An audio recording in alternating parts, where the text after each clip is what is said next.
Why is it that trust issues are so common within people who receive a psychiatric diagnosis? This applies pretty much across the range of psychiatric diagnoses, perhaps especially so in relation to some: borderline personality disorder, schizophrenia, bipolar disorder, depression. Why might this be? Is this a coincidence? Should we put it down to brain abnormalities, chemical imbalances? As a medical doctor for 40 years, an experienced psychotherapist for 25 years, during which I have worked with hundreds, thousands probably, of people who have received psychiatric diagnoses such as those I've just listed.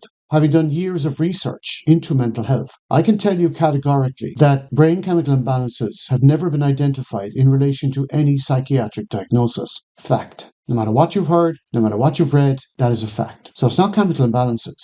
What about brain abnormalities? Well, again, scientifically verified brain abnormalities of significance have not been established in relation to any of these psychiatric diagnoses. So, no, biology will not answer this question of why trust issues are so prevalent in people who have received psychiatric diagnoses. So, what's the common denominator? It's wounding, trauma. Years of working in this area have demonstrated to me that the wounding, the trauma that people have experienced to subsequently receive a diagnosis, is grossly underestimated.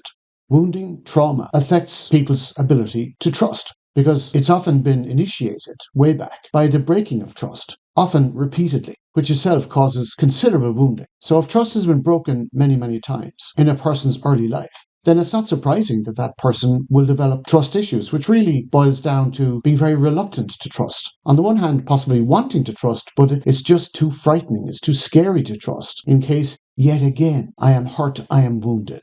So to understand trust issues in relation to psychiatric diagnoses, like indeed many other features of psychiatric diagnoses, we'll find the answers by looking into trauma, into psychology, not biology.